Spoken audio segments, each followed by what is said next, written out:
300 German soldiers searched the ruins for a sniper. They checked rooftops, shattered windows, and broken towers. They never thought to look beneath their feet. She was 22 years old. And before the war ended, nearly 300 of them would never see her fire. Olena Kovalenko was only 22 when the war reached her city.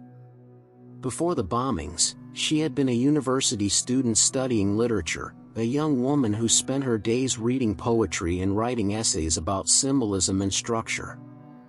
War belonged to newspapers and distant maps. It belonged to generals and speeches. It did not belong to her. Then the air raid sirens began. When German forces pushed deep into Soviet territory during World War II, entire cities across the Eastern Front were reduced to rubble. Olena's hometown was bombed repeatedly. Apartment blocks burned. Libraries collapsed. Classrooms filled with dust and broken glass. The world she had known disappeared in weeks. She volunteered the same month. At the recruitment office, commanders looked at her paperwork and shook their heads. She was educated. She spoke clearly. She could be useful in communications, clerical work, logistics. But combat, especially sniper duty, was another matter. She insisted. The Eastern Front in 1942 was a place of unforgiving arithmetic. Every bullet mattered. Every exposed movement could mean death. Snipers were not simply shooters, they were instruments of pressure and fear. Most lasted only weeks before being detected, countered, or killed. Olena trained relentlessly. Hours of breathing control. Trigger discipline. Field camouflage. She learned to lie motionless for entire afternoons, ignoring cold, insects, and the burning stiffness in her limbs. She studied terrain the way she once studied literature, looking for patterns, angles, hidden meanings in rubble and shadow. Her first confirmed kill came within days of her deployment in autumn 1942. A German patrol was advancing through a shattered industrial district. Walls were half-standing. Steel beams twisted overhead. The men moved cautiously, aware that a sniper was operating somewhere nearby. They checked upper floors and broken rooftops. They never looked low enough. Olena was lying beneath collapsed beams, pressed into debris and dust. Her rifle rested in a narrow gap between splintered boards. She had been there for hours, barely breathing. One shot. The lead soldier fell. Panic followed, shouting, scattering, wild return fire into empty windows. She waited. Another shot. Silence. Within days, word spread among German units that a sniper was operating in the sector, precise, disciplined, invisible. Patrol routes shifted. Officers ordered counter-snipers into the area. The hunt began almost immediately. What they did not know was that the quiet student who once analyzed poetry now calculated distance, wind drift, and human behavior with the same calm focus. By the end of her first months at the front, her tally was already rising. She had chosen this battlefield after being told she did not belong there. And she was only getting started. By winter, Olena Kovalenko was no longer just a rumor. German units on that sector of the Eastern Front had begun to move differently. Patrols advanced in tighter formations. Officers avoided exposed ground. Orders were delivered at night instead of daylight. Somewhere in the ruins, they believed, a Soviet sniper was studying them. They were right. With every confirmed kill, the response intensified. The Wehrmacht deployed experienced marksmen specifically trained to eliminate enemy snipers. These were not ordinary infantrymen. They understood patience. They understood deception. They knew how to wait. So did she. Counter-sniper warfare was unlike any other combat. It was not about rapid fire or sweeping assaults. It was a duel of stillness. Hours stretched into entire days. Sometimes neither side fired. Sometimes the only movement was drifting smoke or falling snow settling on shattered brick. Olena adapted. She changed positions constantly, never using the same hide twice. She studied light angles at different times of day. She used debris, shadows, even corpses as visual distractions. At times, she would deliberately reveal a fragment of fabric or metal, just enough to bait a shot and expose a hidden scope's reflection. More than once, she felt the shock of a bullet striking inches from her face. In one documented duel, she lay in freezing mud for nearly 12 hours after identifying the faintest unnatural line in a pile of rubble across the street. A German sniper had concealed himself with extraordinary skill. The position was strong. The angle narrow. She did not rush. Late in the afternoon, as the sun shifted, a brief glint flashed from the enemy's optics. That was all she needed.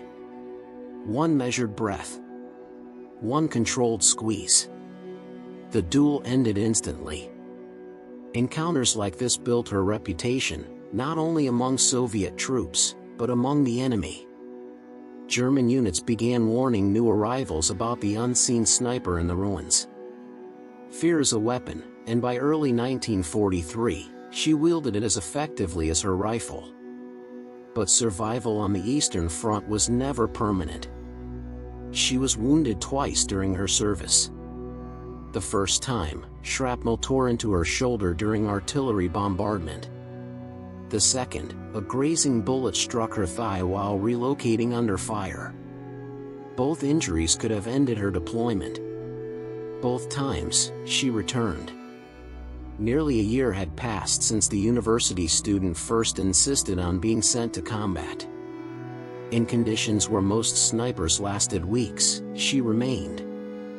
Her confirmed tally continued to climb, past 100, then 2. And somewhere in the shattered cities and frozen fields, German soldiers still searched rooftops and upper windows. They still rarely looked low enough. By the time her confirmed tally approached 200, Olena Kovalenko understood something that many soldiers never fully grasped. War was not chaos.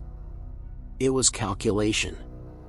On the Eastern Front, survival depended less on anger and more on discipline. The soldier who moved first often died first. The sniper who fired without certainty rarely fired twice. She began to think in numbers. Distance in meters. Wind speed in fractions. Seconds between footsteps. The average time it took for a patrol to react after the first shot, 3 to 5 seconds of confusion before structured response. The angle at which officers typically position themselves relative to enlisted men. Patterns repeated. Human behavior, even under fire, followed structure.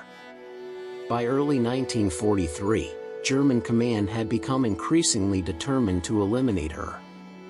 Counter-sniper teams rotated through the sector. Artillery was sometimes directed towards suspected firing positions even without confirmation, entire blocks reduced to rubble in an attempt to silence one rifle. She adapted again. Rather than seeking high vantage points, she often chose compressed, almost suffocating hides, beneath stairwells, inside collapsed walls, under piles of timber and brick. She limited her shots. Some days, she did not fire at all. Restraint preserved unpredictability. Her tally passed 250 confirmed kills. Among them were multiple German snipers specifically assigned to hunt her. These duels were the most dangerous. Both sides knew the other possessed patience. Both understood concealment. In such contests, a single mistake, a breath too visible in cold air, a scope catching light for half a second, ended everything. She was wounded twice, yet neither injury removed her from the front permanently. After recovery, she returned with the same quiet focus. There were no speeches. No declarations of revenge. Only routine: clean the rifle, observe, wait. What made her remarkable was not fury. It was endurance. Nearly a year had passed in conditions where most snipers survived only weeks. Her confirmed total would eventually surpass 280. But numbers alone do not explain the phenomenon. Entire German patrols moved differently because of one unseen presence. Officers hesitated before crossing open ground. Soldiers lowered their voices in ruins that seemed empty. Hundreds of them searched for her. Hundreds never saw her fire. By the time Olena Kovalenko's confirmed tally surpassed 280, the war around her had changed. Cities that had once been rubble were fought over again. Front lines shifted westward. Entire divisions were erased and replaced. The scale of destruction on the Eastern Front defied comprehension: millions dead, landscapes scarred beyond recognition. And somewhere inside that vast machinery of war, a 22-year-old literature student had become a weapon of precision. She never spoke publicly about numbers. For the soldiers who served near her, she was not a symbol at first. She was simply the sniper who returned from assignments others did not. The one who could lie motionless for hours without complaint. The one who never celebrated a shot. There were no dramatic speeches in the ruins. No raised rifles in triumph. After each confirmed kill, she recorded the distance, the conditions, and the outcome. Wind. Light. Position. The same methodical structure she once applied to analyzing novels. Discipline had kept her alive. By late 1943, after nearly a year in combat conditions where most snipers survived only weeks, her body had begun to show the strain. Long exposure to cold. Repeated concussive blasts from artillery. 2 combat wounds that had healed, but never fully disappeared. She was eventually pulled from active frontline sniper duty. Not because she failed. Because she had lasted. War has a way of consuming its most effective soldiers. Some die. Others are broken. A rare few survive long enough to be reassigned, to train others, to pass on techniques, to turn personal survival into institutional knowledge. She did exactly that. Younger recruits studied her methods: never use the same hide twice. Limit shots. Let the enemy's fear work for you. Patience is more lethal than aggression. When the war finally ended in 1945, there were parades in major cities. Medals were awarded. Speeches echoed across public squares. Victory banners replaced blackout curtains. She did not stand on a balcony. Instead, she returned to civilian life with little ceremony. No grand memoir. No dramatic interviews. The former sniper resumed something close to anonymity. A quiet apartment. Ordinary work. The long process of adjusting to a world where the only sounds at night were wind and passing cars, not artillery and boots on broken stone. To her neighbors, she was simply a woman who had survived the war. But somewhere in the archives, the numbers remain. Over 280 confirmed kills. Multiple elite German snipers eliminated. Nearly a year of survival in one of the deadliest theaters of World War II. 2 wounds. No surrender. 300 German soldiers once searched ruined buildings for a single hidden shooter. They checked rooftops, windows, towers. They never looked low enough. And that is how she survived them, not through hatred, not through spectacle, but through stillness.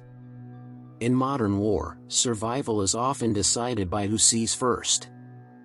Hundreds of German soldiers never saw her at all. And that silence was her greatest weapon.